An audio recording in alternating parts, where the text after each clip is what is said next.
어디로 튈까? 숨죽인 산업계 촉각. 네, 아무래도 트럼프의 경제 정책에 따라 우리나라 기업들 영향을 크게 받을 수밖에 없는데 어떻게 대비하고 있습니까? 예, 해리스보다는 이제 트럼프 후보가 당선됨에 따라서 우리 기업들의 긴장도가 더 확실히 높아졌습니다. 자국 기업 보호를 강조하는 미국 우선주의 때문인데요. 지난 1기 때를 돌아보면 해외에 진출했던 미국 기업을 다시 미국으로 불러들여서 이른바 리쇼링이라고 하는데, 그래서 자국 공장에 굴뚝에 불을 지폈던 그런 기억이 있을 텐데요. 이를 위해 법인세 인하와 규제 완화를 더 과감하게 추진할 거라는 전망입니다. 지난 2017년에는 미국 기업의 법인세율을 35%에서 21%로 내렸는데, 이번엔 미국 기업뿐 아니라 미국에서 상품을 제조하는 기업으로 대상을 늘리고 법인세도 15%까지 더 낮추겠다는 겁니다. 반대로 외국 기업에 대해서는 기본적으로 10에서 20%의 일률 관세를 부과하고 특히 중국산에는 60%의 관세를 매기겠다는 것입니다.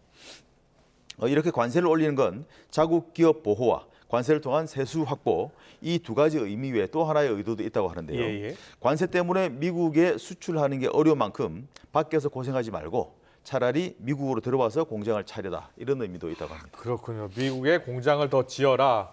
우리 기업들 어떻게 합니까? 수출이 타격을 입겠는데요? 예, 지금 상황에서 이제 앞으로 우리가 얼마나 큰 타격을 입을까는 아무도 알 수 없는데요. 연간 수출 규모가 6~7% 정도 줄어들 거라는 비관적 전망도 나왔습니다. 대외경제정책연구원 분석인데요. 미국이 모든 나라에 20%의 관세를 매기고 이로 인해 한국이 대미 수출에서 다른 경쟁국에 밀리는 최악의 경우를 가정할 때 한국의 총 수출액이 연간 448억 달러 정도 감소할 수 있다, 이런 추산입니다. 하지만 이렇게까지는 되지 않을 거라는 전망도 만만치 않습니다. 관세 인상은요, 간단한 문제가 아니지 않습니까? 수입 물가를 올려서 미국 내 인플레이션을 유발하고 그로 인해 미국 내 저소득층의 지지율이 떨어질 수 있거든요. 그렇기 때문에 트럼프도 쉽게 관세를 올릴 수는 없을 것이다라는 건데, 트럼프 2기 정부가 실제로 관세를 얼마나 올릴지는 두고 봐야 될 상황 같습니다. 아울러 바이든 행정부가 시행한 IRA법에 따른 보조금 집행도 트럼프 행정부가 끊거나 축소할 가능성이 높습니다. 이에 따라 보조금을 바라보고 현지 생산 시설을 확충해온 우리 기업들의 입장이 곤란해질 수도 있을 것으로 보입니다. 그런데 과거를 돌아보면 미중 간의 무역 전쟁이라고 불릴 만큼 치열한 다툼을 벌였는데 무역 수지에서도 어려움이 예상되죠. 그렇습니다. 아시다시피 트럼프 본인이 비즈니스맨 출신이잖아요. 그렇기 때문에 수지 타산에 매우 민감하고 또 가차 없는 그런 면모를 보이거든요. 미국에 대해 무역 흑자를 거두고 있는 국가들에 대한 압박이 매우 심해질 거라는 전망이 유력합니다. 이런 경우 우리나라도 주요 대상국 중에 하나인데요.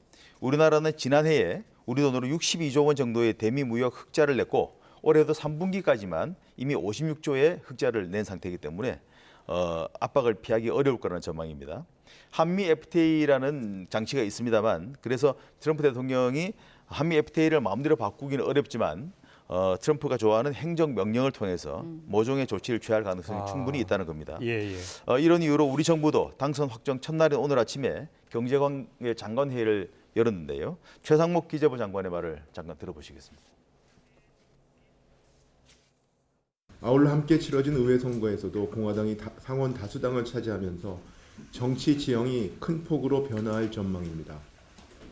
트럼프 당선인이 강조해온 정책 기조가 현실화될 경우 우리 경제에 미칠 영향이 상당할 것으로 예상되므로 정부는 경제관계 장관회의를 범정부 컨트롤 타워로 하여 선제적이고 빈틈없는 대응을 해나가겠습니다.